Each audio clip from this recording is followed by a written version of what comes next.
Hey guys, welcome to my Natural Academia, and today's video was part 3 of our obsession with hair that isn't our own texture. So in part 1 of this mini series, we established a few reasons as to why we wear weave in general, and of those reasons I chose to disregard self-hate because I feel like self-hate is subjective. Although I do understand that some people do struggle with self-hate, and that is part of the biggest reason why some of us do wear weave that isn't our own texture. I felt like it was subjective still, so I didn't really put that as one of the reasons. In part 2 of this mini series, we established that Eurocentric standards of beauty does in fact play a role into why we do what we do, or why we wear hair that isn't our own texture in general. So in this video, as I stated in the first video, if you didn't watch it, go ahead and watch it. I mean, you'll probably still understand the video if you don't watch the first one, but I just wanted to give my final thoughts on both of those aspects of the argument.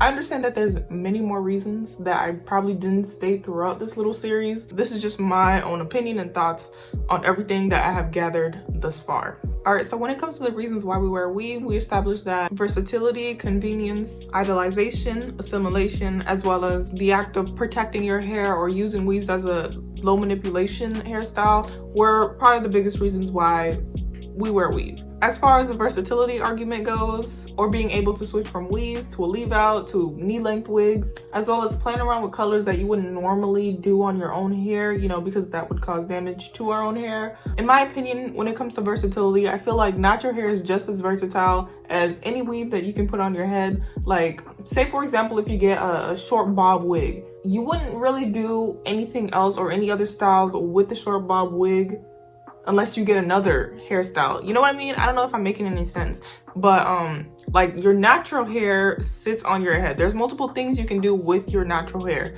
but say for example, if you buy like a straight wig, all the straight wig can do is just be straight. The versatility argument, in my opinion, is very expensive. You know, I'm not about that expensive life, so I personally feel like when people talk about versatility being the biggest reason why they wear weave, it's, in my opinion, it's kind of unjustified, because you're spending more money buying different types of hair instead of just doing it with your own hair. But a lot of times we know that doing what we do to wigs, or trying to get our hair to look like the way that it would on a wig, would probably damage our hair, which is why we don't do it, even though the wigs themselves do sometimes damage our hair. In my opinion, natural hair is just as versatile as the weaves, if not more. The fact that our hair can be styled and composed in different ways, just from one tiny little kink, that's enough in my opinion to show how versatile natural hair is, or how versatile kinky hair is. Because we lack patience in this generation, we bounce from one hairstyle to the next. Like, as far as convenience goes, or being able to just throw on a wig before you go to work, or cut down the time spent doing your own natural hair, I feel like convenience is another way of us saying that we don't want to make time for our own hair. Correct me if I'm wrong. If you feel differently, definitely comment down below. I'll be happy to read your interpretations of it. But I feel like convenience being another reason as to why we wear weave just comes to show how we don't want to take time out of our lives to do our own hair, or something that naturally grows out of our head. I personally feel like I'm the queen of low manipulation. I mean, I know not many people are the same as me, and I understand sometimes, you know, you're very busy and you don't really have time for your hair. But in my opinion, I personally feel like if we didn't do so much to our hair as a people, even in its natural state, we'd have plenty of time to do it. The obsession or idea of having to wear a different style to every different occasion is probably the biggest reason why a lot of people feel like their natural hair takes too much time to take care of, and they would rather just throw on a wig and go on about their life. As far as the idolization argument goes, where we associate beauty with those that we idolize, in the first video of how I explained that it's not so much that we admire or fiend for the weaves themselves. I feel like the people that, you know, we would associate as the standard of beauty, those people tend to, a lot of the time, even people our own skin color, when they get to a point or position in their careers, they don't really wear their natural hair. And then a lot of times, you know, a lot of people associate them with beauty, and then we idolize those people, and then we want to look like these people, and we associate beauty with those people that we idolize. I agree with that argument the most out of pretty much all of them, or not really.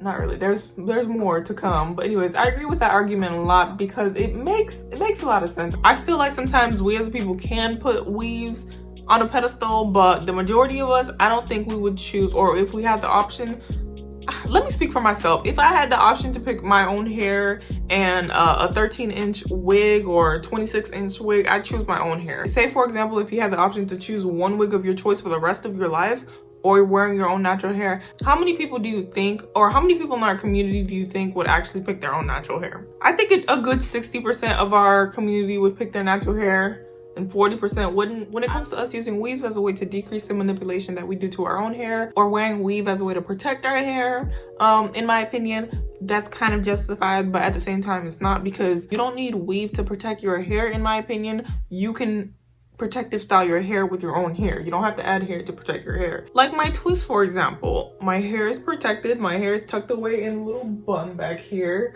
When I'm going to sleep, I just wrap my little bang in the ponytail, throw on a hair scarf or a bonnet, and I protect my hair. Like a lot of people, especially when I was younger, I used to always hear people talk about how wearing weaves protects their hair or makes their hair grow so much longer. Girl, if that was the case, collectively as a people, we would have hair touching our knees.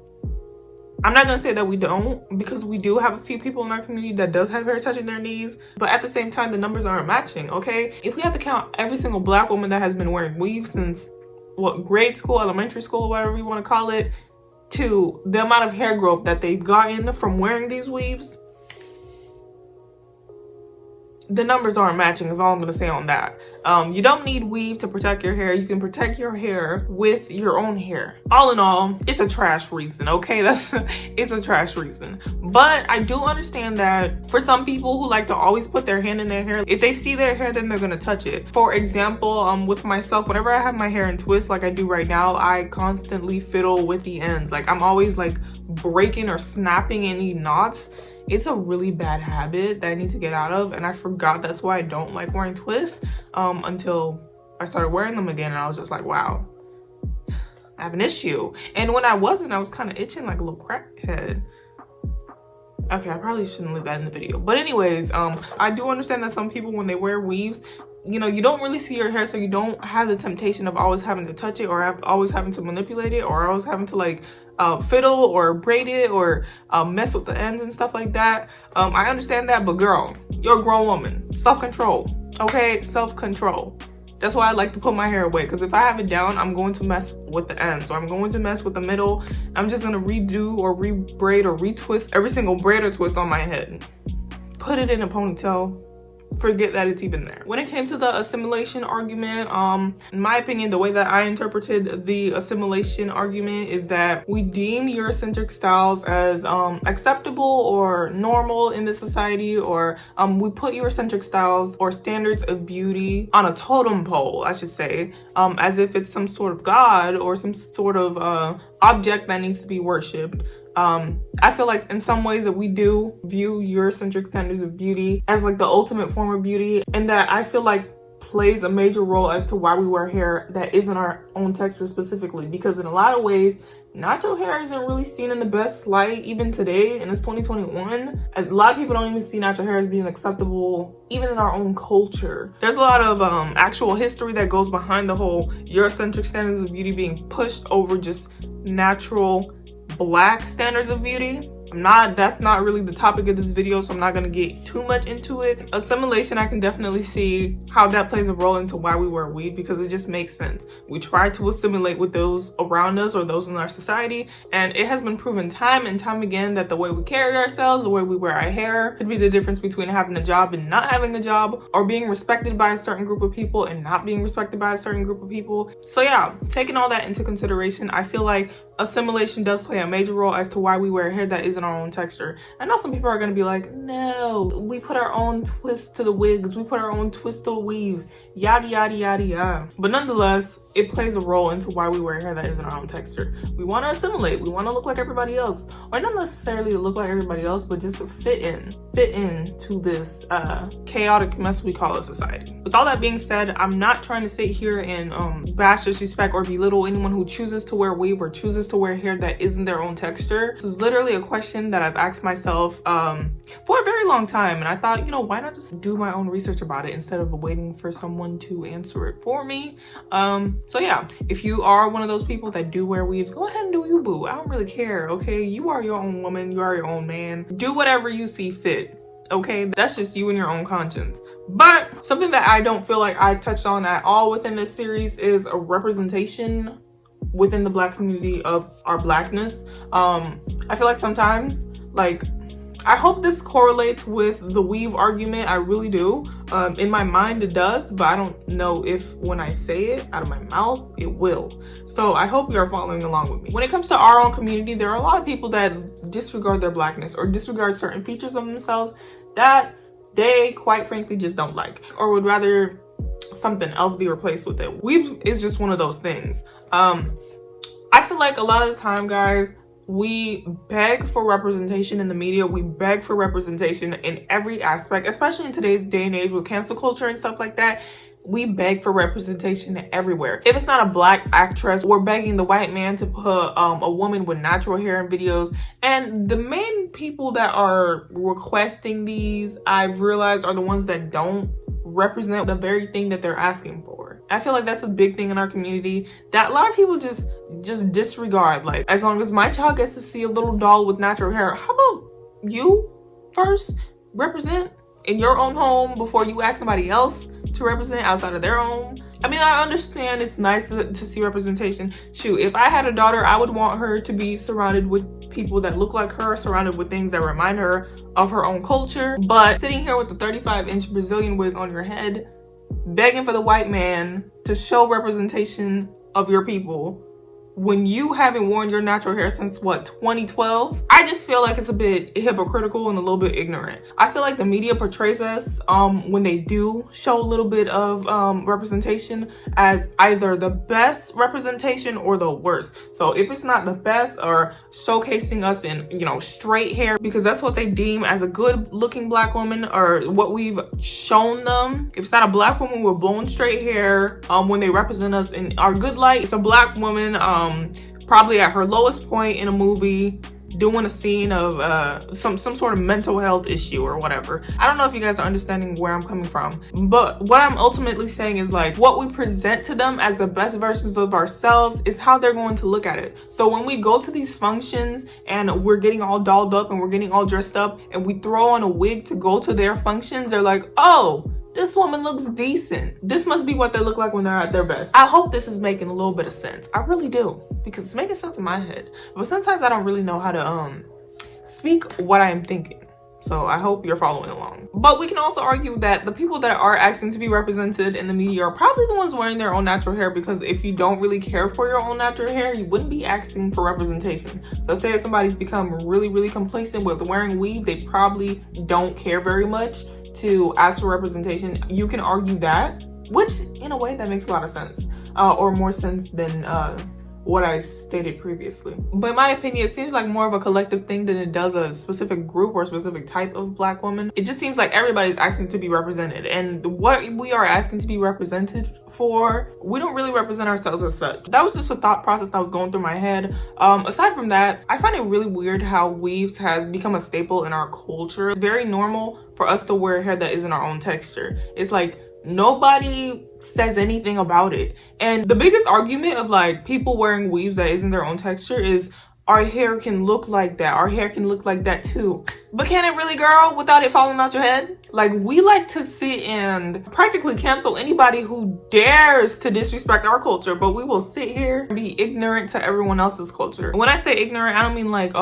being racist or anything. I mean like being ignorant. We eat up the weave industry knowing good and well how these things are manufactured, but we just turn a blind eye. Like, we just pretend like we don't know. Whenever you guys buy your human hair and then you're flaunting on Instagram, that came out of somebody's head. We're gonna disregard the whole temple and them having to what is it called, giving it to their gods and stuff like that. The people that do sell their hair for a living wage, we're gonna disregard that. But the simple fact that like some women are being hair raped out here, and we like to sit here and pretend like we don't even know. We want to cancel everybody else for taking from our culture, but we're abusing another person's culture to a point where some people are losing their hair in their sleep. Literally, like, people will literally rob their hair in their sleep for money. You can't wear weave and not know where it comes from. I just feel like to wear weave and not know where it comes from is very ignorant. If you're a grown woman with hair on your head that isn't your own texture, or hair on your head that isn't yours, period, and you don't know where it came from, that is an issue in itself. I might get canceled for this, because I know a lot of people don't like to hear the truth. But it's just what it is, guys. Can we just acknowledge that first? I'm not gonna sit here and act like there's any culture out here that's perfect. Everybody comes with their own problem, or every group of people come with their own issue and own baggage and stuff like that. Can you imagine if the roles were reversed? If people were exploiting, I mean, like, I don't want to say that people don't care, but can you imagine if roles were reversed? If, you know, kinky hair was it girl, kinky hair was it girl, and everybody around the world wanted to have kinky hair. Can you imagine being in your bed, sleeping, mind your own business, and you just feel a sharp pair of scissors just chopping up your hair? Girl, I would cry. Oh girl, I'm not going down without a fight. But yeah, that's just my thought processes on that. If you guys feel otherwise, definitely comment down below and let me know how you guys feel. This is just my own opinion, okay? It's an opinion-based video. I'm gonna put it in the title of this video. That way y'all can read it. Because I know there's some people that's gonna read it and be like, opinion? I don't know what that is. This is an opinion video, guys, okay? Opinion. In addition to that, guys, I feel like we also even turn a blind eye to the way that the people in this market are manipulating us as a people. Like, they're manipulating us to the point where we feel like it's normal or okay to pay $300+ for some hair that you're probably gonna wear 1-2 times. Then on top of that, on top of the cost of the hair, you gotta pay for it to get installed. We've gone to a place in our culture where we think it's okay to buy hair when we have our own hair growing out of our own head, mind you. We've normalized it to the point where the people in this market are like, oh, they'll do anything for some hair, which is why the prices of these hairs are so expensive, because they know you guys are gonna buy it. They know we're gonna buy it. I say we very loosely because I ain't gonna buy it, but they know we're gonna buy it. That's why they're okay with having these weaves $300+, sometimes even $1,000 for a bundle. Ooh, I'm getting heated. Child, and people have the nerve to say that taking care of their natural hair is expensive. It dang sure isn't worth $350+ to take care of your hair. It's not worth that much. I've never met somebody who paid that much hair. But then again, guys, towards the beginning of your natural hair growth journey or natural hair taking care journey or whatever, I can understand, like, you go through a lot of products just to see what's right for you, but it shouldn't be a running cost of you spending that much money. You should know what works for your hair. I want to say 6 months to a year of you starting to take care of your hair. But I know in some cases it varies, because what works for one person's hair might not work for another person, and sometimes it might take a person like 5 years to a decade. Shoot, I don't know. My hair journey, it took me about 2 years to find what worked for me. But while I was searching what worked for me, I wasn't just picking a different product every other month. No, I bought probably a product a year, a different product every year, and I used that on my hair. But yeah, guys, those are just my overall thoughts, or my final thoughts, my final opinions. I'll probably never bring up this subject ever again, because people be getting a little they be getting a little disrespectful in the comment section. I'd be like, you having a bad day. But yeah, those are just my overall thoughts and opinions on this topic. Don't really have much else to say about it, but yeah, a lot of times we're very ignorant to what we do to other cultures, but we're very quick to cancel another culture if they dare to touch. Oh, you know what? I'm not gonna do it. I'm not gonna do it, girl. I'm not gonna do it. I love that meme. What was I saying? Yeah, if you enjoyed this video, definitely let me know down in the comment section. If you have any comments, questions, or concerns, let me know also. I'll be happy to answer. I try to answer all the comments that I get in a timely manner. But yeah, that's pretty much it for the video, and I'll see you guys next time.